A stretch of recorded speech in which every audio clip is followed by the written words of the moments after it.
ကြီးဟောမဲ့ဇတ်လန်းကကိုယ်သားကိုယ်သကာမဓာတ်ဆိုတဲ့တရားကိုဟောမလို့ကိုယ်သားကိုယ်သကာမဓာတ်ဘာတဲ့တုံးပြိဿကြီးကိုယ်သားကိုယ်သတဲ့နေရာမှာကာမဓာတ်မပြင်းထန်ရင်တတ်လို့မရပါဘူးရပါမလားဒါကြောင့်ဘုန်းကြီးကနာမည်လေးပေးထားလိုက်တဲ့ကိုယ်သားကိုယ်သကာမဓာတ်ကျမ်းဂန်ထဲမှာတော့ကျွတ်တို့နိပတ်တော်ထဲမှာအတာတမန္တဇတ်ဖြစ်ပါကျွတ်တို့သောလောကထိုထားသဖြင့်မြတ်စွာဘုရားသခင်ကိုရောမြတ်ကြီးသက်တော်ထင်ရှားရှိတော်မူစဉ်အခါတုန်းကသာသနာတော်မပျော်မွေ့တဲ့ယဟန်တစ်ပါးရှိမပျော်မွေ့ဆိုသူလူထွက်ခြင်းတယ်ခြေသာတရိထားလို့သာရဏဘောင်မှာနေတဲ့ယဟန်တန်ဃာတော်များလူထွက်ခြင်းနဲ့ဆိုရင်ဖြင့်တပါးသောအကြောင်းမရှိများသောအကြောင်းမရှိအကြောင်းကတစ်ခုသာရှိ၏ဒီတော့ဘုန်းကြီးတွေလူထွက်ခြင်းနဲ့အကြောင်းကများများလားတစ်ခုတည်းလားအဲ့ဒီတစ်ခုကဘာတော့မဟုတ်ဘူးဘုန်းကြီးကလည်းတဲ့ဟောတတ်တဲ့ဘုန်းကြီးမပြောတာအဲ့ဒီပဲလှည့်လိုက်ကြစို့ဘုန်းကြီးတွေလူထွက်ခြင်းနဲ့ဆိုကြတဲ့ကတစ်ခုတည်းပဲဘာလို့ဆိုတော့အဲ့ဒီတစ်ခုကမပြောတာဟဲ့ဘာလို့မပြောတော့ဆိုတော့မပြောလို့ပေါ့ကွာတစ်ခုတည်းရှိအဲ့ဒါကိုဘုရားကိုယ်တော်မြတ်သိတော်မူသဖြင့်ခြေသာတတိထားလို့ဒီလိုသာသနာတော်ကြီးမပြောမွေခြင်းသည်ကာမတတ္တိကာမနှိုးဆော်ချက်သာဖြစ်တဲ့ခြေသာဒါကြောင့်သင်သည်အာယုန်တစ်ပါးစိတ်မများလေနဲ့ငါဘုရားဤသာသနာမှာနေပြီးတော့ဒုက္ခခတ်သိမ်းကင်းငြိမ်းရာဖြစ်တဲ့နိဗ္ဗာန်ကိုသိရှိမှန်းပြီးတော့ယဟန်ပြုလာတယ်မဟုတ်လားချစ်သားဒီလိုနိဗ္ဗာန်ကြီးမှယဟန်ပြုလာတဲ့ချစ်သားဖြစ်ပါလျက်ကနဲ့ကာမကိစ္စကာမတတ္တိကာမရဲ့နှိုးဆော်မှုကြောင့်လူထွက်လိုက်မယ်ဆိုရင်ဒုက္ခခတ်သိမ်းကင်းငြိမ်းရာကိုလိုချင်ပါတယ်ဆိုတဲ့သင်ချစ်သားတွေရောက်နိုင်ပြီမဟုတ်ခြေသာဒီကိစ္စနဲ့ပတ်သက်ပြီးတော့ကာမကိစ္စနဲ့ပတ်သက်ပြီးတော့များစွာသောအပြစ်တွေကိုငါဘုရားပြ၍အတိတ်ဇတ်ကြောင်းကိုဆောင်းတော်မူမဲ့ခြေသာဆိုပြီးဘုရားကိုယ်တော်မြတ်ကအတာတမန္တဇတ်ကိုဟောတော်မူပါလေဟောလွန်လေပြီးတော့ခါကျွတ်တို့ဘာယာနတိတိုင်းပြည်ဗြဟ္မရမင်းကြီးမင်းပြုစဉ်အခါအဲ့ဒီဘာယာနတိပြည်တွင်မှာဂရေကျွယ်ဝတဲ့ကျွတ်တို့ပုံနာတစ်ယောက်ရှိအဲ့ဒီပုံနာသည်တရားနာပိဋကအိမ်ယာတီထောင်လူဣပေါင်းမှာဘေးရင်အတ္တများကိုတတ်တော်လဲပဲလူလောကီလူစည်းဝါးနေတော့ဖြင့်နေရတင့်တော်လေအောင်မလားလို့သူ့စိတ်ထဲအတော်စဉ်းစားဒီလိုစဉ်းစားလိုက်တဲ့အချိန်ခါမှာငါသည်ဒီပညာများကိုသင်ကြား၍ဒီပညာကိုငါတယောက်တည်းတတ်ရုံနဲ့မကတပည့်ပေါင်းများစွာမွေးပြီးတော့ငါသည်တက္ကသိုလ်မှာဆရာကြီးလုပ်ရင်ကောင်းလိမ့်စွာအဲ့ဒီလိုတက္ကသိုလ်မှာဆရာကြီးလုပ်တက္ကသိုလ်မှာဆရာကြီးလုပ်ပြီးတဲ့ချိန်ခါမှာဂန္ဓာရတိုင်းကိုတရားနာပိဋကတက္ကသိုလ်ပြီးမှဒိဋ္ဌပါမောက္ခဆရာကြီးသူ့အမေအိုကြီးတယောက်ရှိအဲ့ဒီအမေအိုကြီးကိုသူကိုယ်တိုင်ပဲခြေလက်ဆုပ်ကိုင်းပြီးတော့လှုပ်ကြွေးမှုပြုခဲ့ဒီအမေအိုကြီးကိုပြုစုလာတဲ့ချိန်ခါမှာများစွာသောလူတို့သည်တရားနာပိဋကကဲ့ရဲ့လာကြအပြစ်တင်လာကြပိဋကနည်းနည်းတော့စဉ်းစားနော် ဟိုအမေကိုပြုစုတာကိုအပြစ်တင်တဲ့လူလည်းရှိအမေကိုလှုပ်ကြွေးတာကိုအပြစ်တင်တဲ့လူလည်းရှိတတ်ဒီတပမောက္ခဆရာကြီးသည်အမေကိုပြုစုတဲ့ခြေလက်ဆုံးနှဲပြီးတော့လှုပ်ကြွေးခဲ့အဲ့ဒီလိုလှုပ်ကြွေးတာကိုအပြစ်တင်ခံရပါသဖြင့်တော်ပြီလူလောကကြီးတော့ဖြင့်အသက်ရှင်လျက်နဲ့နေရတော့လေတပါးသောပုဂ္ဂိုလ်ရဲ့အပြစ်ကိုရှု၍ဘလူမျက်နှာကိုမှမထောက်ဒီလောက်ထိအောင်အပြစ်တင်တဲ့လူတွေကြားထဲတော့ငါမနေတော့ဘူးအမေအိုကြီးထမ်းခေါ်သွားပြီးတော့တောကြီးထဲမှာရေပေါ်တဲ့အရာရေမရှာရတဲ့အရာမှာအမေကိုထားပြီးတော့တဲငယ်ကလေးပြုတ်ပြီးတော့နေကြအဲ့ဒီထဲမှာတရားနာပိဋကဘာယာနတိတိုင်းပြည်ကျွတ်တို့ပုံနာမျိုးပေါ့အဲ့ဒီပုံနာလင်မယားသည်သားလေးတစ်ယောက်ဖွားမြောက်လိုက်တဲ့အချိန်ခါမှာမိကိုများစွာလှုပ်ကြွေး၍ထိုသားကလေးအရွယ်ရလာသောအခါချစ်သားဘယ်နဲ့တော့ငါသားအရွယ်ရောက်လာပြီအိယာတီထောင်လူဤဘောင်မှာနေမလားဒိုရီမဟုတ်မိကိုလှုပ်ကြွေးရသေးရဟန်းပြုလေမလားချစ်သားအဲ့ဒါလို့မေးလိုက်တော့သားဖြစ်သူကမိခင်ဖခင်တို့ကျွန်တော်ဒီမိကိုလှုပ်ကြွေး၍ယဟန်အဖြစ်ကိုတော့မပြုလိုပါ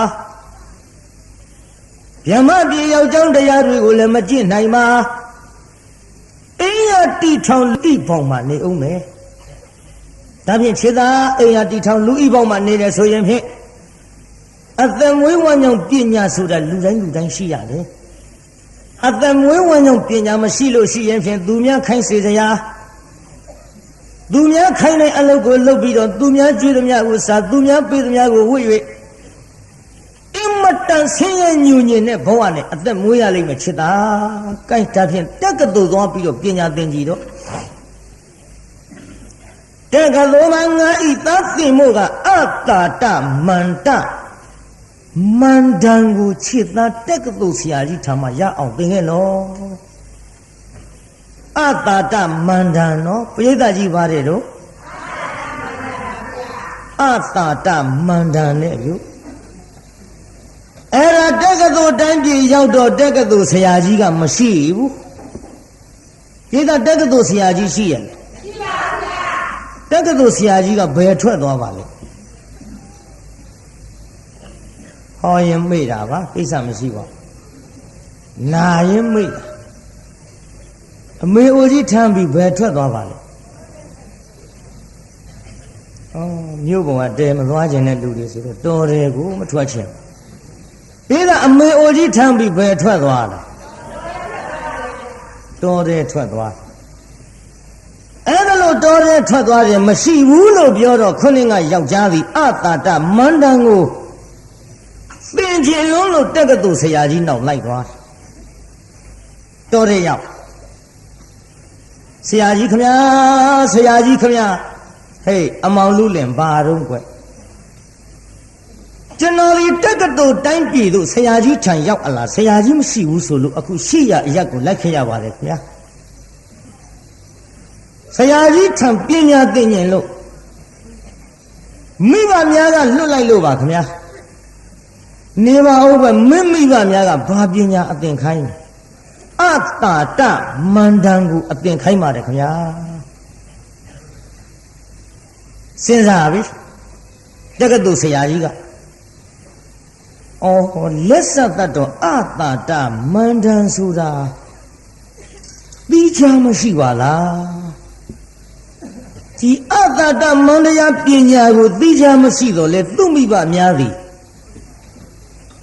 အိယာတီထောင်လူဤပေါင်၌နေခဲ့ပါလျင်မိမများကိုအတ္တာတလို့သူသားသိအောင်လွှတ်လိုက်ခြင်းပဲဒီကမှန်တော့အတ္တာတမန္တန်ကိုကြုတ်ပြောနေတယ်အတ္တာတဆိုတာမိမအတ္တာတဆိုတာမိမညိုညင်ပင်ပန်းဆင်းရဲအောင်ပြုတ်တတ်တာလို့ဆိုသည် ခက်တော့ခက်သားပဲတရားပွဲတဲ့မိမတွေကများနေတော့မိမတွေအကြောင်းပြောရတယ်ကျုပ်မျက်စောင်းထိုးမှဆိုရမစိုးနဲ့တော့ယောက်ျားတွေမိန်းမကြောင့်ဒုက္ခဖြစ်တယ်လို့မိန်းမတွေလည်းယောက်ျားကြောင့်ဒုက္ခဖြစ်တာပဲတစ်လှဲ့စီတွက်လိုက်တော့ဘယ်ရင်ဘဲကြီးပဲမှန်လားပိဋကကြီးပိဋကကြီးတချို့မိန်းမတွေယောက်ျားကြောင့်မျက်ရည်မကျဘူးလားတချို့မိန်းမတွေယောက်ျားကြောင့်မျက်ရည်ကျတယ်လို့တချို့ယောက်ျားတွေလည်းမိန်းမတွေကြောင့်မသေးဘူးလားဒါဖြင့်မိန်းမနဲ့ယောက်ျားဟာအတူတူနေလို့တော်ပါမလားမတော်ရင်အာနာပဲသိတယ်ခင်ဗျားတို့မိန်းမနဲ့ယောက်ျားမတည့်ဘူးဆိုတာသိတယ်မတည့်မှန်းသိတယ်အတူတူနေရင်မတော်မှန်းသိအတူတူနေလို့ရှိရင်ယောက်ျားသည်မိန်းမကြောင့်မိန်းမသည်ယောက်ျားကြောင့်ဇာယမှုတွေဝေယမှုတွေပြောရမှုတွေနေရမှုတွေထိုင်ရမှုတွေဒီလိုဒုက္ခတွေဖြစ်လာသမျှအကြောင်းရှာလိုက်တော့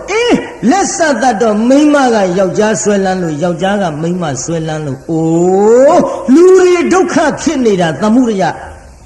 ဒီသမှုရိယသည်ဘယ်သူကပေါက်ဖွာလာတယ်လဲမိန်းမသည်ယောက်ျားကြောင့်ယောက်ျားသည်မိန်းမကြောင့်ဟာလက်ဆက်တတ်တော့နိဗ္ဗာန်မရတာတို့ယောက်ျားတွေဘက်ကကြည်လို့မိန်းမကြောင့်တို့မိန်းမတွေဘက်ကကြည်လို့ယောက်ျားကြောင့်နိဗ္ဗာန်မရတာယောက်ျားနဲ့မိန်းမကြောင့်လို့သိရင်ဂိုင်းပိဋကကြီးအတူတူနေဖို့တော်ရဲ့လားမတော်ရင်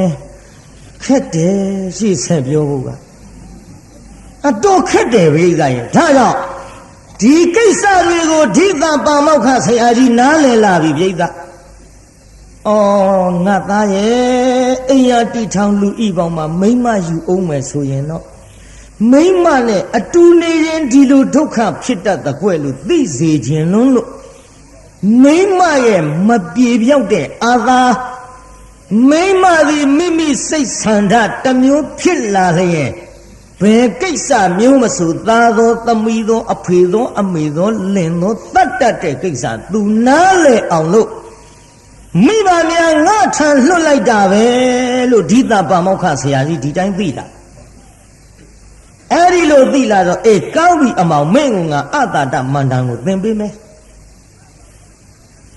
အတ္တမန္တန်ကိုငါထံမှလိုချင်လို့ရှိရင်ငါခိုင်းစေသမျှအမှုတော့မင်းပြုရလိမ့်မယ်ဟုတ်ကဲ့ကောင်းပါပြီခင်ဗျာကျွန်တော်ပြုပါမယ်ခင်ဗျာမင်းပြုမယ်ဆိုရင်ငါအမေကြီးကအသက်120ရှိပြီကွဟုတ်ကဲ့ခင်ဗျာမျက်စိမမြင်ဘူးနော်ဟုတ်ကဲ့အဲ့ဒီမျက်စိမမြင်တဲ့ငါအမေအိုကြီးကိုငါကိုစားသားသမီးကဲ့သို့ဒီအမေအိုကြီးကိုမင်းကလည်းမိခင်အရာမှာထားလို့နေ့စဉ်ပြုစုနိုင်မလားဟဲ့ဒီတိုင်းမေးခဲ့ဒီလိုနဲ့တရားနာပရိသတ်ကြီးပြုစုနိုင်ပါတယ်ခင်ဗျာ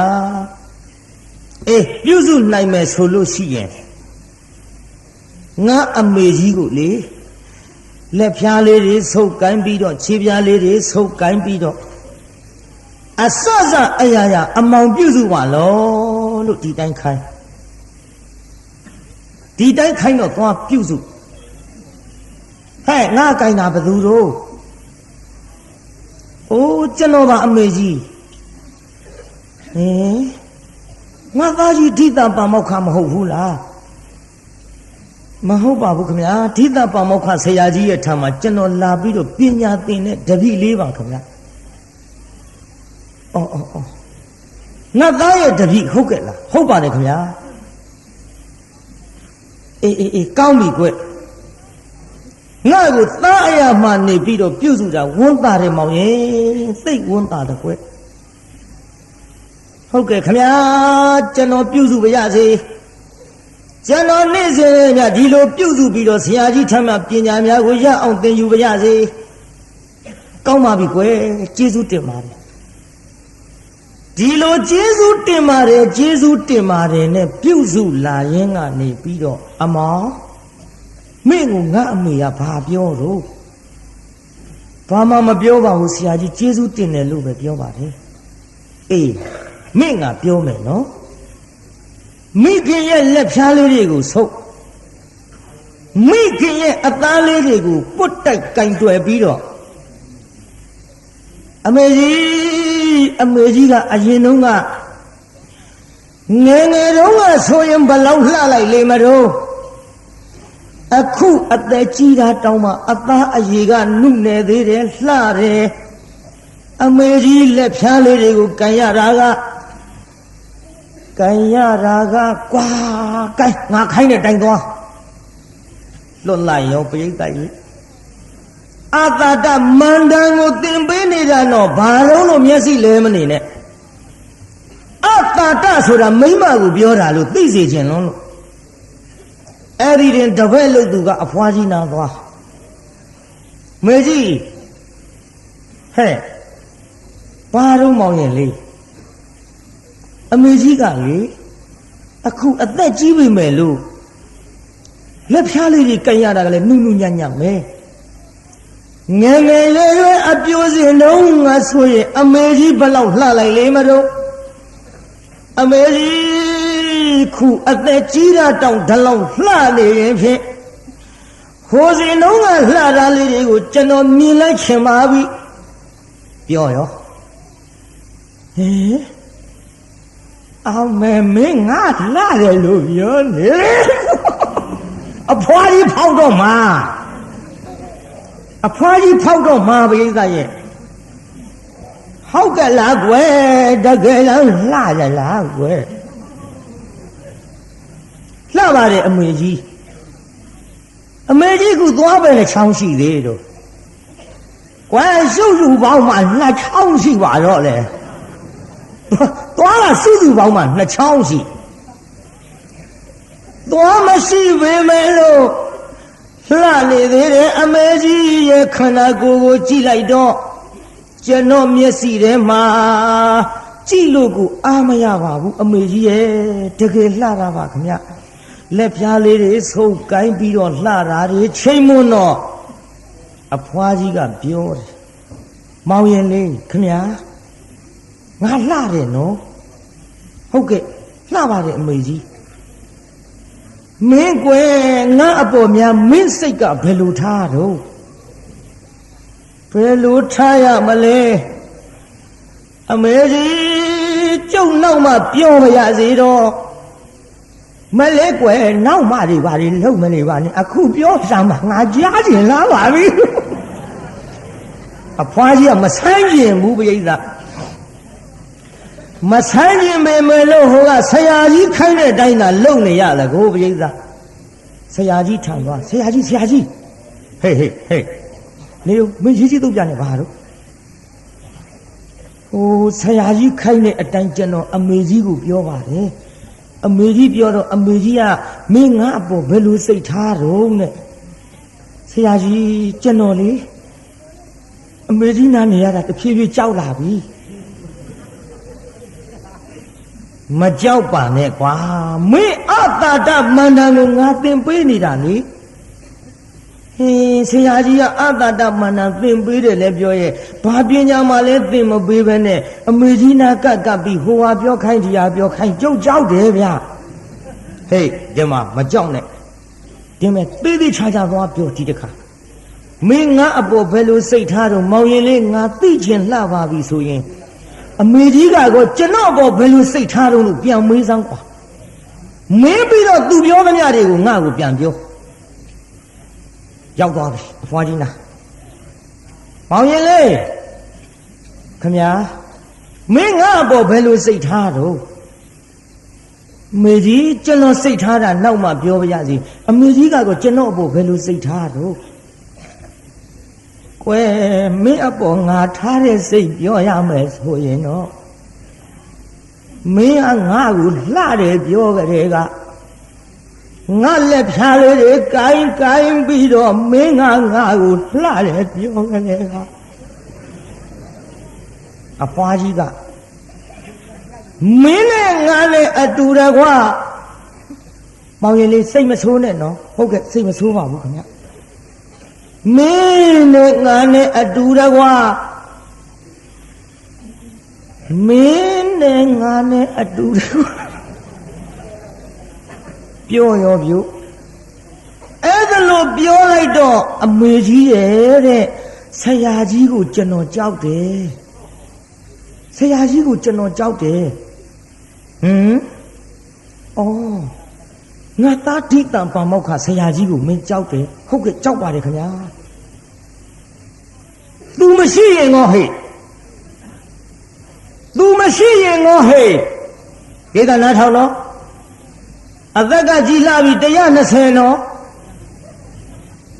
မျက်စိကမမြင်ဘူးနော်သူမရှိရင်တော့အမေကြီးရဲ့တဲ့ကျွန်တော်အမေကြီးအပေါ်မှာအမေကြီးဆန္ဒအတိုင်းပါပဲခင်ဗျ။ကဲဒါဖြင့်ငါသူ့ကိုသတ်မယ်။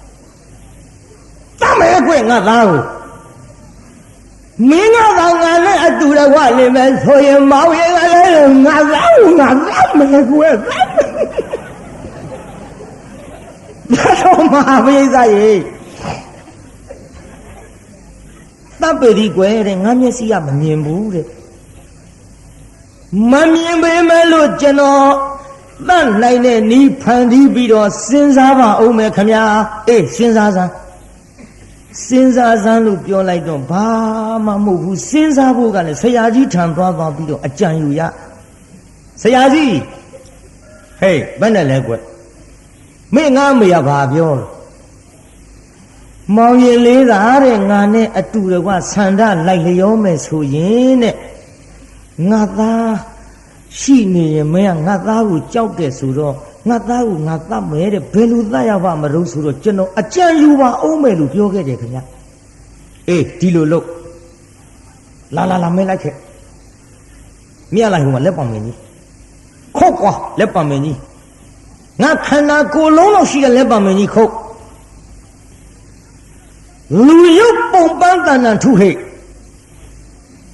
တကယ်တူအောင်တော့မဟုတ်ဘူးပေါ့ပြိဿအဲ့ဒီလက်ပံတုံးကြီးကိုလူလုံးလောက်ခန္ဓာကိုယ်ရုပ်ကြီးလို့ထုပြီးတော့ဒီနေရာမှာထားအဝတ်ချုပ်ဟိတ်ငါအိတ်နေတဲ့ပုံစံပေါ့ကွာငါအိတ်နေတဲ့ပုံစံအဝတ်ချုပ်လိုက်ခြုံပြီးတော့လေအမေကမျက်စိမမြင်ဘူးကွာငါအိတ်တဲ့နေရာကနေပြီးတော့ကြိုးတန်းစမ်းကွာကြိုးတန်းပြီးတော့ဟောဒီပေါက်စိန်ကိုပေးလိုက်သိပြီလေဟိုကလည်းငါအမေအသက်ကြီးပြီတဲ့ငါအမေအသက်ကြီးပြီအသက်120ရှိပြီသေးတာကလည်းသေတော့မှာအမေသက်တန်းကလည်းကုန်ပြီအမေသက်တန်းကုန်လို့အမေသေတဲ့အချိန်ခါမှာအမေသေတာတော့ထားတော့ဒီကလေးအတာတမန္တန်ဆိုတာ तू နားမလဲရှာဘူးအတာတဆိုတာမိမပဲကွာလို့ငါတဲ့တဲ့ကြီးမပြောဘဲနဲ့လက်တွေ့ပြကဲကြိုးတန်းကွာရော့ဒီပေါက်စိန်သွားပေးအမေကြီးဟောဒီကြိုးကိုစမ်းပြီးတော့သွားပါခင်ဗျာဟောဒီပေါက်စိန်ကိုကျွန်တော်လေးအဆုံးမှာချထားပါမယ်ခင်ဗျာဒီပေါက်စိန်ကိုကင်ပြီးတော့လေအမေကြီးမှာပေါက်စိန်နဲ့သာစမ်းပြီးတော့တအားပေါက်ချလိုက်ရင်ခင်ဗျာသားသေအဲ့ဒီချိန်ကြမှာခင်ဗျားနဲ့ကျုပ်ခင်ဗျားဆန္ဒအတိုင်းအတူတူနေပါမယ်ခင်ဗျားလို့ပြောလိုက်ပါရောပြိဿကဲကျိုးကလည်းတန်းထားပြီပေါက်စိန်ကြီးကလည်းတိုင်းပုံပန်းတန်တန်လှုပ်ထားတဲ့လက်ပံတုံးကြီးအဝတ်ခြုံထားတဲ့နေရာမှာချထားပြီသွားပြီမိမကြီးတမ်းမယ်ကွယ်ငါသတ်မယ်ဆရာဆိုတော့လည်းမင်းကကြောက်ရှာတာပေါ့ကြိုးတန်းကလည်းမဆုံးသေးဘူးတမ်းမယ်ငါသားကိုတော့မှငါနဲ့အတူတကွနေမယ်ဆိုလို့သေသာကြီးလှပြီးငါသားသေမှသူကငါဆန္ဒလိုက်လျောမယ်ဆိုလို့တတ်မယ်နဲ့ကျိုးတန်းလေးကိုင်းပြီးရှောက်သွားလိုက်တာကျိုးတန်းအဆုံးမှာပေါက်စိန်ရိုးကြီးနာရောက်ပေါက်စိန်ကိုင်းသားလို့သူကကြည်ရှာတယ်ဓိတာပါမောက္ခဆရာကြီးကအော်အမေကာမကိစ္စသည်ကြီးသောမဟုတ်ငယ်သောမဟုတ်ပါလားတတဝါမှန်သမျှဒီကာမကြောင့်ဒုက္ခဖြစ်နေကြတယ် ngà ame đi ấy ya đấy gà mà tha bé khay bé lăng mà toa về này ya khu đó kama sanda kama say chao bu khana go kain twé bi do yau ye ematan hla de nu ne de atat taya chora taw ma dalau hla le de yin phin nge dong ga khamya balau hla lai le ma dong lo chin mu ne saga ri tu aya ga yu bi do ngà vào tay ngà này ở đủ này mà số đấy xây biến thành bị ở khu chỉ ra to lại ta, ame chụp ta na lệ chứ, ame có chụp ta na lệ chứ, ame có nó đi vào đi cái này đi ở trên mà bây giờ mới ở trên khám mộ, hồ đào cái này mấy mà rồi ở trong tí vào gì đó, ở ta mà ta số ra mấy mà vào về rồi tí gì trên luôn luôn. Chỉ dám to lại ta tu nung khách này giao bí này ta gì thị ta bà mọc khá gà chỉ nỉ đông bao sinh vô gì lăng sang bây giờ ta gì khá rái mía lưới ta lúc tụ thị ta bà mọc khá gà gì tay lại lưới gì bà la gì cái lý áp bí bà ra tàu lưới họ thì đại phiệt gì áp bí tàu mà này dìm bú Kama tadi kama say bà biểu con mà lại bảo vệ yêu cảnh bị ta miêu ta amali sát trong này yêu lý lù đấy rồi nó ta trong chỗ khó cái là vì ở đây chỉ vì đi chỗ đó đi ở đây cả là chỉ được gù bia luôn bảo vệ này của tu mà lại ta ở ta cái lý này miêu qua vậy là cái ta đâu ngã cả là chỉ bà đi quên này cả là lạnh nhé chỉ cái này ngã xây sản là biến bia luôn rồi ngã ta gì cũng ngã ta ya mà chỉ cái này ngã ở đây là ta xin nè bị rồi xin ra rồi mà thêm bu mà xin đi nè bây giờ họ ta cái này ngã ta gì tới ngã này ở tu này mà đấy Bebe gì ngã đất gì bebe gì tu này khana đã lê hoa biểu bị nó gì đấy không nhớ được cái giờ mà tôi ra cái mình đi vào này đó mà đã thà đó cái mình đi này đó bao phê ni cái đi đó đi tu ta đi khu đó ở trên âm này có này à ta áp với bao lại đâu được khảo thôi, nó ta sẽ bảo đâu, ba gì mà này, ta mà cha hết ta mà cha này,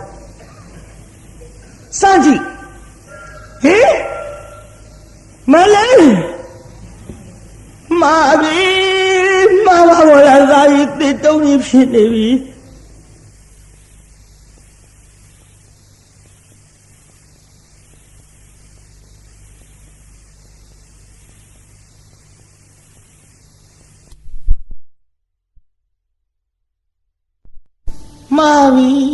mà lại để mà tất cả nó sẽ ra mà đi xây đuôi nia lúc cô ta phui à chán ấy ame đi vào đi áp khí số này lúc đi mà này lúc đó rồi mà thì mà ta phải khỏi này sẽ cái lấy ra bị khóc cái này anh ấy sao nhau sao vậy nhá bê bà la bây giờ gì bà dù đó phá gì thế bê đó bị phá gì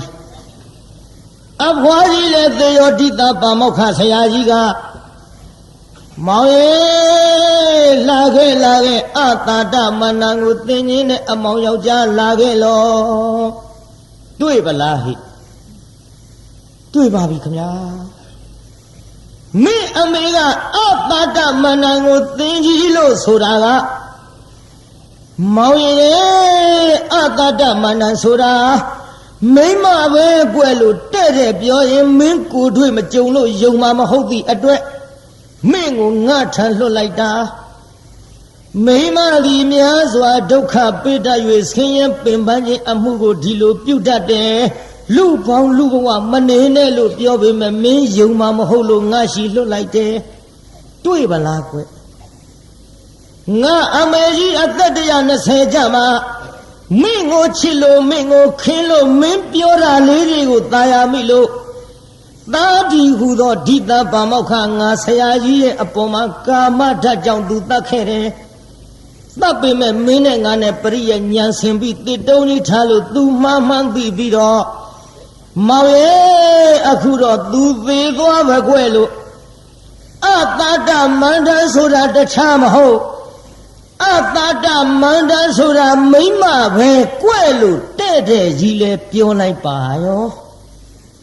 ဟုတ်ကဲ့ကျွန်တော်နားလဲပါပြီခင်ဗျာအတတမန္တဆိုတာကျွန်တော်သိပါပြီခင်ဗျာဆရာကြီးကျွန်တော်အိမ်ပြန်မရစေတော့လို့ဆရာကိုကတော့ရွေအိမ်ကိုပြန်အိမ်ရောက်တဲ့အခါကျတော့အိုးမိခင်ဖခင်တို့ကျွန်တော်ဒီလူပေါင်းလူဘဝအိမ်တော်ပြုတ်ပြီးတော့မနေလို့တော့ပါရသေးရဟန်းပြုတ်ရစေတော့လို့မိဘများကိုခွင်တောင်း၍ရသေးရဟန်းပြုတ်ပြီးတော့ခါ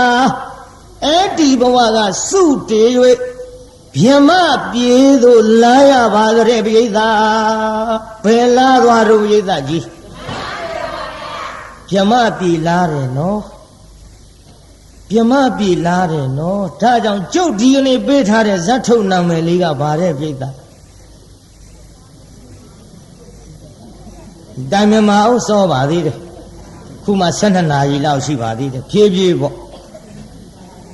အိမ်ကြသူများကမေးလိုက်မယ်ဘာဇတ်ထုတ်ဟောတော့လို့ပိဋကကြီးဘာဇတ်ထုတ်တဲ့တော့ကိုသားကိုတတ်ကာမဓာတ်ဘာလဲတော့ပိဋကကြီးပေးတဲ့နာမည်နဲ့ကိုကြိုက်သွားပါလားပေးတဲ့နာမည်နဲ့လည်းကြိုက်သွားပါပြီအဲ့ဒီဇတ်တော်ကိုဘုရားကိုယ်တော်မြတ်ဟောနေတဲ့အခိုက်ခုနှစ်ကသာသနာတော်မပြောလို့ညီးငွေတဲ့ယဟန်သစ္စာဆိုင်ရှာတယ်ဩလက်စာသတ်တော်ဟိုအဖွားကြီးသည်ဒီသာပါမောက္ခဆရာကြီးရဲ့အမေဖြစ်တဲ့အဖွားကြီးသည်ပညာလာသင်တဲ့လူပြိုရွယ်ယောက်ျားကလေးကိုနှစ်သက်ဆွဲလန်းနေတဲ့ဆိုတဲ့သံမှုရယဆိုတဲ့အကြောင်းခံတဲ့သစ္စာကြောင့်သူသည်ပြင်းပြင်းထန်ထန်နဲ့သားကိုသေအောင်သတ်မလို့ပေါက်စင်ကြီးနဲ့အခုတ်သားမှန်မဟုတ်တော့သားမဟုတ်မှန်သိတော့မှသူဖြစ်သွားရစားတဲ့ဒုက္ခသစ္စာသည်သူ့ထံမှာလာတဲ့တငယ်လေးကိုဆွဲလန်းတဲ့သမှုရယကြောင့်သူသည်ပြင်းစွာသောဒုက္ခဖြစ်သွားရတာပါလားဒီသမှုရယနဲ့ဒီဒုက္ခတွေကိုပယ်နိုင်ကြောင်းတရားကမက္ခသစ္စာသာဖြစ်သည်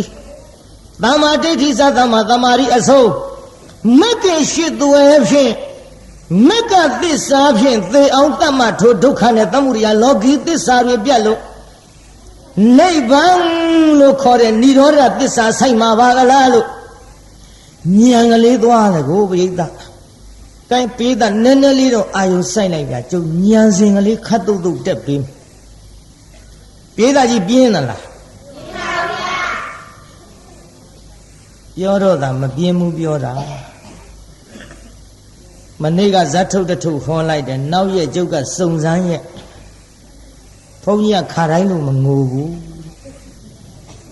ငိုတာလွယ်ပါတယ်မျက်ရည်ကျအောင်လုပ်တာလွယ်ပါတယ်ကျုပ်အရင်တုန်းကတော့ငိုခဲ့သားပဲတရားပွဲတွေအဖွားကြီးတွေတရှုပ်ရှုပ်နဲ့မျက်ရည်သုတ်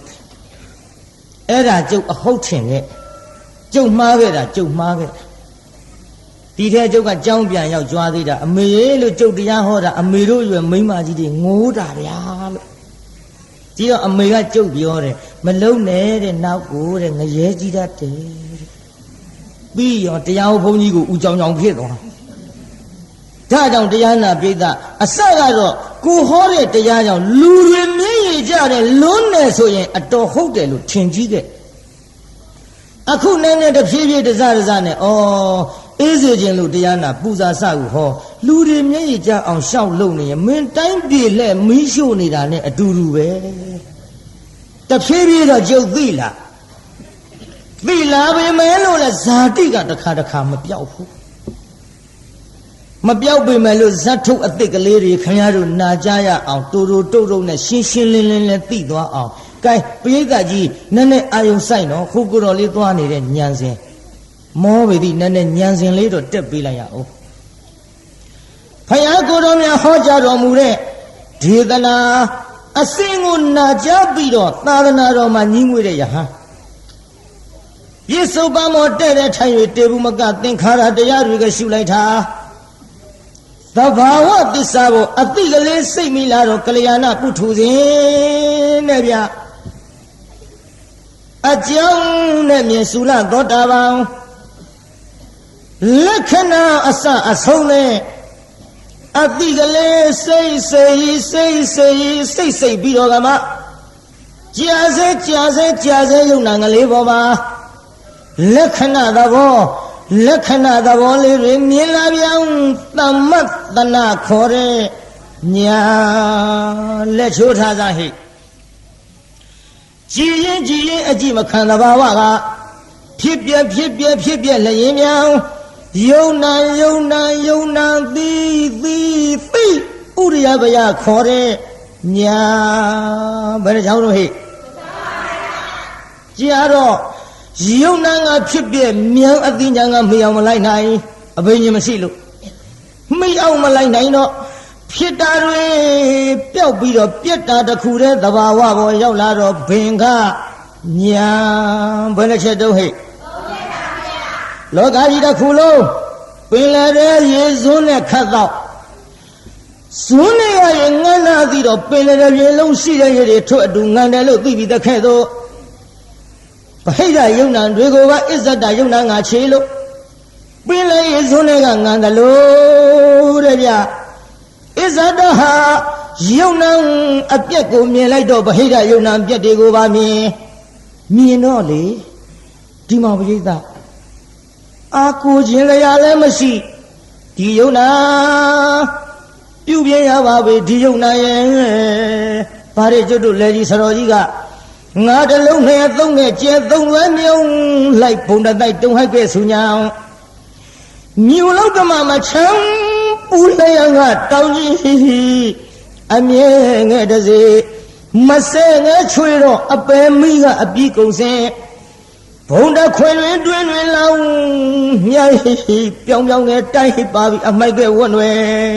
ကာမဝောကိလေသာဝောဝိဘာဂဝတောင့်တရဲ့လှုပ်ရဲ့တွေ့အောင်မတဲ့မျိုးအမိုက်ကဝတ်ွယ်အဖြစ်မစဲငါးတော်ရာအာယုပြုလိုက်တော့ဟောခုတရားနာရင်မျက်စိနာလျာကိုအဖြစ်မစဲ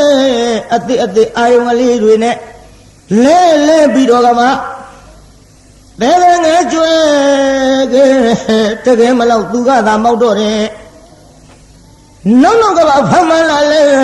အခါခုတွင်တစ်ခုကဝင်ကြလေခုလိုပဲတဲ့တရားဝါကောင်းနေနဲ့မအိုးခြင်းမနဲ့အိုးမနာခြင်းမနဲ့နာမသေးခြင်းမနဲ့နာမသေးခြင်းမနဲ့သေပြီးတော့ပူဆွေးဒုက္ခတွေနဲ့အခါခုတွင်တစ်ခုကဝင်ကြဟာလေသင်္ခတရိယုံနာရဲ့လို့ဆံများနဲ့ခြေပြားပြုပြရပါပဲဒီယုံနာရဲ့အာဟာထုတ်ရပါပဲဒီယုံနာရဲ့ဒီယုံနာကိုအဟုတ်ညာမတင်စီနိုင်လို့ဒီမိတွေပါလေမမဟာငြိမ့်ညမယ်လို့လက်ဒီစတော်ကြီးကဒါကြောင့်အဲ့ဒီမိတွေမြင်လာတော့ကြောက်ဖွယ်ရာကြီးလို့ထင်တော့ဘုရားညာဘယ်နှချောင်းလုံးမြဟိုရမဲ့ကူးသွားပြီနော်ပဟာနာဘက်ကိုကျွတ်တူတိရဏကလွန်ခဲ့ပါပြီဗျာဘယ်လိုကြည်အကြည့်မခံရုံနာအပြစ်တွေမြင်မြန်တော့အာဓိနဝခေါ်တဲ့ညာဘယ်နှချောင်းလုံးမြဒီစင်မောနေရင်ဖြင့်ဒီဒုက္ခတွေဖြစ်တော့မှာပဲလို့သိရင်တိုက်ကြည့်ရနေတဲ့လူကြီးငရင်ကလှုပ်တော့တိုက်ကြည့်ပြိုပြီးတော့မယ်လို့သိရင်မနေခြင်းလို့ဒီယုံနာမောညီငွေတဲ့နိဗ္ဗိန္ဒခေါ်တဲ့ညာဘယ်နှချက်သုံးမြလွတ်ချင်းတော့ဘယ်ကပါလဲခန္ဓာဝန်ကြီးက လွတ်ချင်းတော့မုံစီတုကမြတာခေါ်တဲ့ညာဘယ်နှချောင်းလုံးဟိအပြန်ပြန်ကြည့်ပฏิသင်္ခါညာတို့ဖြင့်တက်လာပြီးခါပฏิသင်္ခါညာထဲလိုက်တော့ဘယ်နှချောင်းလုံးသဘောမပေါက်မှဆိုရဉာဏ်စဉ်ကနည်းနည်းလေးတိုးနေတော့ဥပမာပြောနားလဲပါတယ်ပြိဿလူတယောက်ငားနှိုက်တယ်လက်မောင်းရင်ထိအောင်ကျုံနှိုက်ကျွင်းနဲ့တွင်းနဲ့မေးစီတွေနဲ့ရွှွန်တွေနဲ့ကရင်ပတ်နဲ့ဘွက်တွေနဲ့ကလက်မောင်းရင်ထိအောင်ကျုံနှိုက်တွေးပြီပြိဿကြီးလယ်စီကိုဆုံးပြီပြိဿဘာဆုံးပြီပြီးအောင်ပြောဒီစကားကမပြီးရင်ကြားပြင်းကတ်လွန်းလို့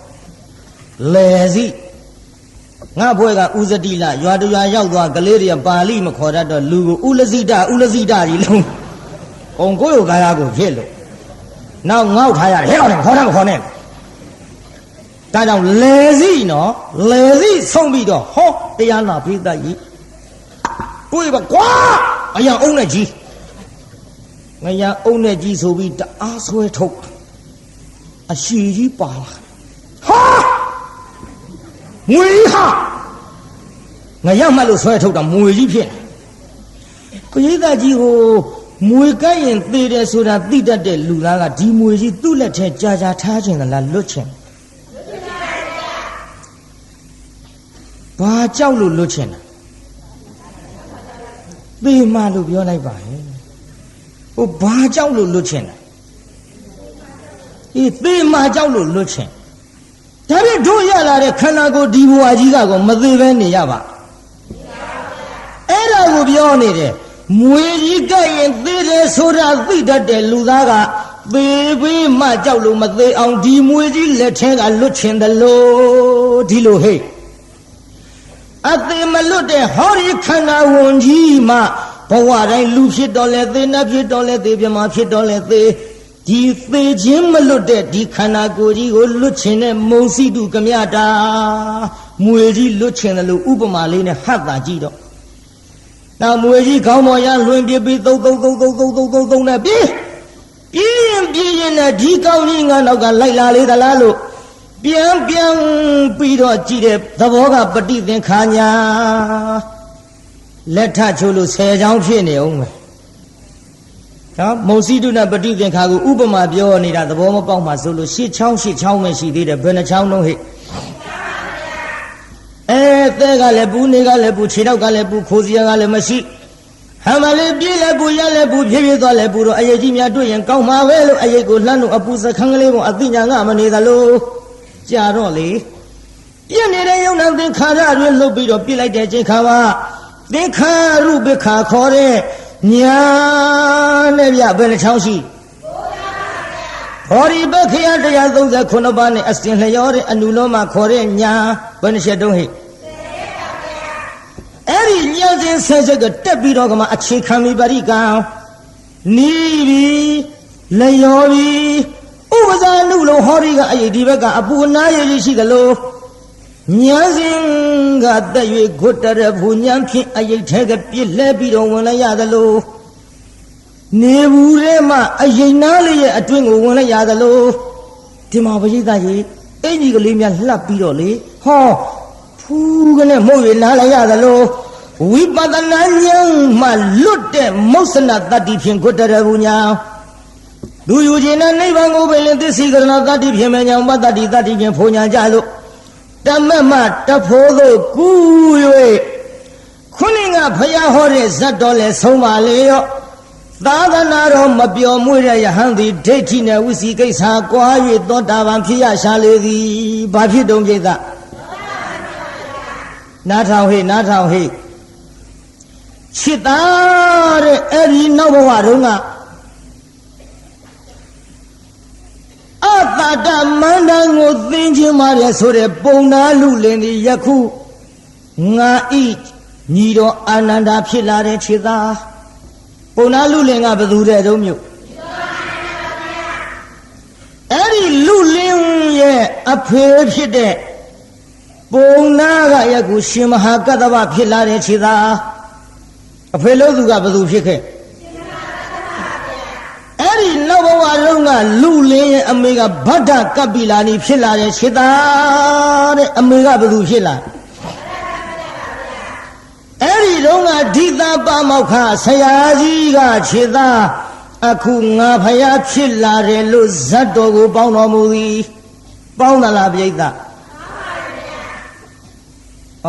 ဟောတာဟောနေရကျုပ်ပြိဿလက်တဏှာတော့တဏှာရဲ့ခါတိုင်းလို့ဟောရတာမဟုတ်လို့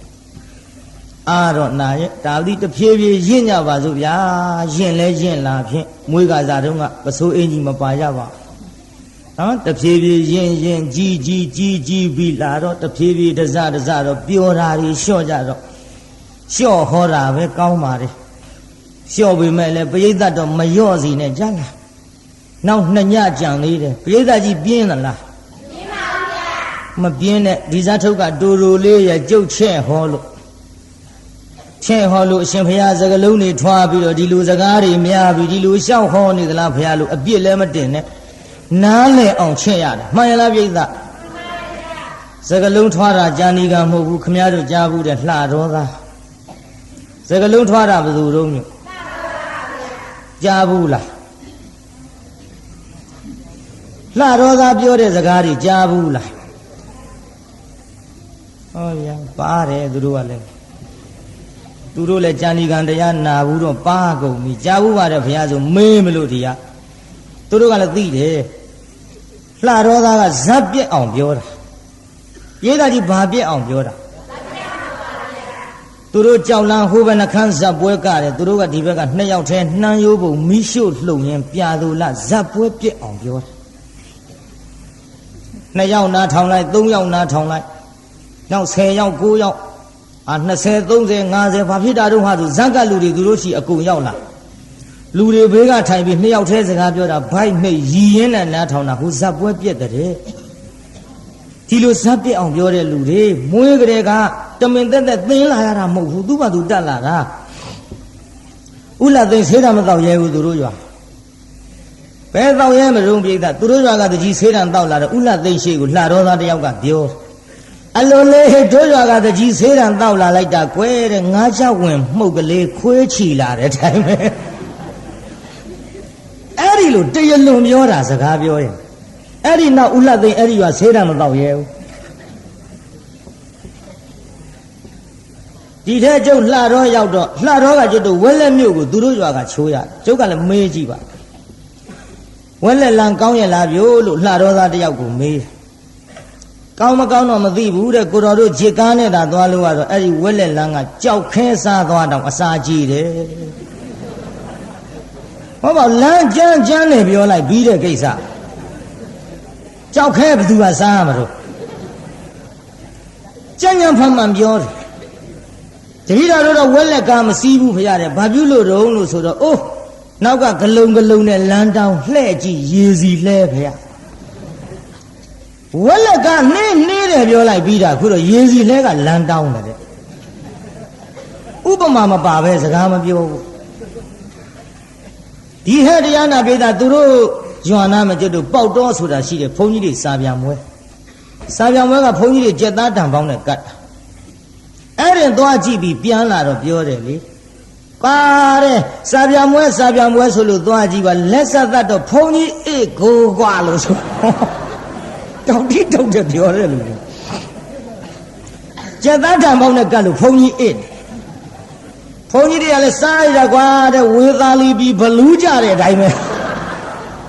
အယိုးကြီးကြအောင်စားလို့ပြောတာစကားပြောရင်ဥပမာမပါပဲမပြောဘူးကျုပ်ကမဲကြည့်ရခမည်းတော်လှတော်သားတွေကလို့ဥပမာမပါပဲစကားမပြောတတ်ဘူးလားလို့မေးတော့ဘာပြောတယ်ထင်လို့အိုးတဲ့တပည့်တော်တို့ကဥပမာမပါပဲစကားပြောရရင်လှဲမီးတို့စီးရတဲ့အတိုင်းပဲဟောပါလားဗျာတမင်သက်အလိုထွက်လာစကားများခမည်းတော်ဝက်လက်ကားလှတော်ကားစိတ်ကားပေါ်ရင်လားလို့ကျုပ်ကမေးကားပေါ်တာတော့မပြောနဲ့ကိုတော့တဲ့ပချီးခါတဲ့အတိုင်းပဲကျေတာကြီးပချီးခါတာမြင်ဘူးလားပြားကောင်နေလေကောင်းငင်မှာဒူးနဲ့ရှုပ်ပွေးနေတာပချီးခါတဲ့အတိုင်းပဲတဲ့ကားဘလောက်ဘောတဲ့တပည့်တော်တို့က RTP မှာစီးတယ်တဲ့ဘာဖြစ်လို့တုံးလို့ဆိုတော့ RTP မြန်နေဆိုတာဟုတ်တကူဖရားတဲ့ ကိုနေ့ကတပည့်တော်မန္တလေး RTP စီးလိုက်သွားတယ်မြန်တယ်ဆိုတာဟုတ်တယ်တယ်မလို့ RTP ကစီးလိုက်ရတာများခိုင်းဖဲကြီးဆောင်ဖက်လိုက်ရတဲ့အတိုင်းပဲအကြီးဆောင်သူဘယ်တော့မှဖက်လိုက်ဘူးတဲ့အတိုင်းစကားပြောကတရလွန်ပြောတယ်ပြိဿဒီတဲ့ဟောပြောရအောင်စပ်မိလို့သူတို့ရွာနာမှာစိုင်နိုင်ကြီးဆိုတာရှိစိုင်နိုင်ကြီးကအလှဖိတ်တဲ့ဟေးတဲ့အဲ့ဒီအလှကကျွေးတာတော့ကြက်သားဟင်းပဲကွာတဲ့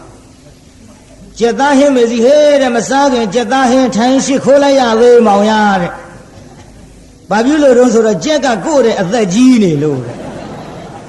ဟောပါဒီကြက်ရင်းရင်းနဲ့ပြောလိုက်ပြီးပါတယ်ကျန်ရဖမှန်လို့ပြောတဲ့လူတွေ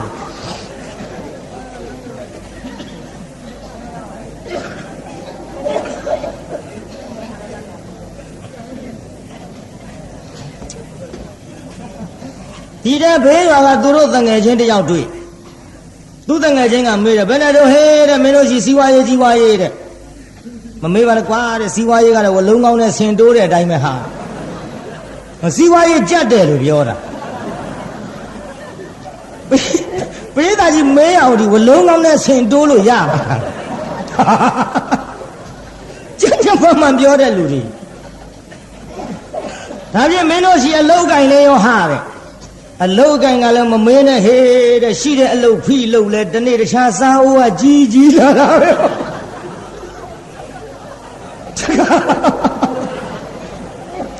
အကျဉ်းနဲ့ဖမှန်နဲ့ရှောက်ပြောတာပြောပါတယ်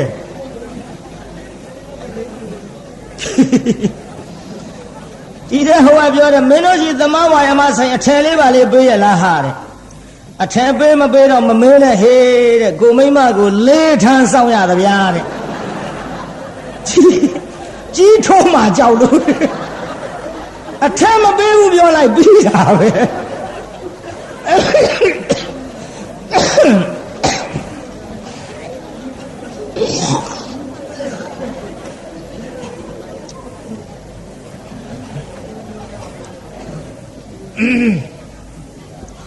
မောပါဗျာပြောရ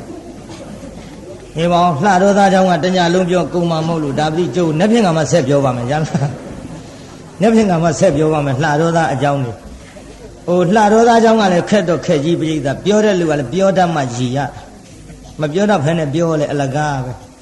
အရင်ကျုံတော့စိန်နာဝရဆိုတာခင်ဗျားတို့သိသားပဲသူလှတော်သားเจ้าနေရှောက်ပြောတာလူတွေကမရည်ဘူးသူကကျုပ်ပြောတယ်ဘုန်းကြီးပြောတော့ရည်တာဒီတော့ပြောတော့လူတွေကဘာဖြစ်နေတာတော့အာမဖြစ်ဘူးလို့မင်းရီအောင်မပြောတာလို့မရှိတာရီအောင်ပြောတဲ့စကားလုံးပဲလို့အပြောကပါမအပြောကကြမဒီခင်ဗျားတို့ဒီရီစရာတွေရှောက်ပြောရင်ကျုပ်ကလည်းတညလုံးမိုးလင်းတောင်ကုန်မဲ့ဘုန်းကြီးမဟုတ်ပါဘူးပြောတတ်ပါရဲ့ရီစရာတွေဗိုက်သေးသူ့ဘာသူအလိုလိုထွက်လာတာပါပြိဿပြောတတ်ပေမဲ့လို့လေအခုဒီနေ့မောသွားပြီဗျာမောသွားဆက်ပြောနေရင်နောက်ရဲ့ကျမ်းမာရေးကရှိသေးတယ်အခုတော့ချွေးလေးတစိုးစိုးနဲ့မောပြီဒီဟောလို့တော့ကောင်းပါရဲ့ကိုင်းတရားနာပိဋကဇတ်တော်ကိုပေါင်းပြီးပြီနော်ကျုပ်ပြန်မေးမယ်ပြုတ်ပါတယ်ပိဋကကြီးဟိုနောက်ဘဝတုန်းကပုံနာလူလင်လေးကဘာလာဖြစ်တုံကျွတ်တို့ဖရာလက်ထက်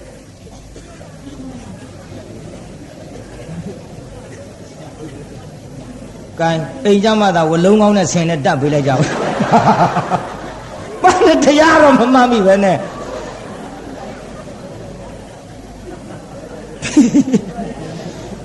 ဘာလဲပိဋကကြီးနောက်ဘဝတုန်းကလူလင်ကကျွတ်တို့ဖရာလက်ထက်ဘာလာဖြစ်တုံညီတော်အာနန္ဒာဟိုအမေလို့သူကဘယ်သူလာဖြစ်တုံဗဒကပိတာပြီးပြီဗဒကပိလာနီ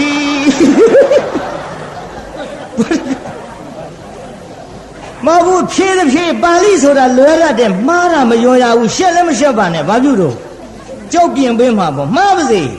ဖြည်းရင်းကိုကျုပ်ကဂျေနတ်တဲ့ဘုန်းကြီးဗဒ္ဓကပိလာနီဗါတဲ့တော့မျိုးအိမ်ကြရင်တော့အကုန်လုံးဗရတ်တွေပါတယ်ကိုယ်ကဖြစ်ကုန်ဗဒ္ဓကပိလာနီနော်ဟိုအဖေလို့သူကဘယ်သူတော့ရှင်မဟာကတ္တဗရေးသားကြီးအဖေလို့သူကဘယ်သူတော့ရှင်မဟာကတ္တဗ ဟိုကျွတ်တို့ဓိတာပါမောက္ခဆရာကြီးကဘယ်သူဖြစ်လာတော့ဟမ်ဓိတာပါမောက္ခဆရာကြီးကကျွတ်တို့ဖရာလက်ထက်ဘာလာဖြစ်တော့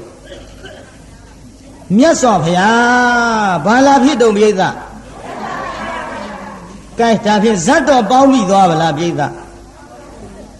ဇတ်တော်ပေါင်းမိရင်ဖြင့်ကိုယ်သားကိုယ်တကာမဓာတ်လို့ပေးထားတဲ့အမိနဲ့လဲဟာဇတ်ထုတ်ကလည်းဆုံးသွားပါသဖြင့်ဒီကနေ့တော့မေတ္တာပို့ကြပါစို့12နာရီခွဲတော့မှ10မိနစ်လိုပါတယ်ဗျာကဲဆိုကြတကဘာလုံးမှာမြတ်သတ္တာချမ်းသာကိုစိတ်မြဲပါစေအလုံးယနေ့ညကြွရောက်လာကြတဲ့တရားနာပရိသတ်ကြီးချမ်းသာကြပါစေအလုံးကိုယနေ့ညကြွရောက်လာကြတဲ့တရားနာပရိသတ်ကြီးကျမ်းမာကြပါစေကဲအိမ်ပြန်ပို့ကြပါစို့အတ္တကေဟေပြောသမျှဟောသမျှတွေကသဘောမကျပဲအပြစ်တွေ့ကြလည်းရင်ခြေရင်နဲ့ဖုံမုန်းစိတ်တွေပြစ်ပြသေးသည်တော်မိမိတို့အင်္ဂါဌာနသို့နိဝတ္တံတို့သီခမေတ္တာပြန်ကြပေတော့နိဝတ္တံတို့မေတ္တာရဲ့ဘခါဖြောင်းလိုက်မယ်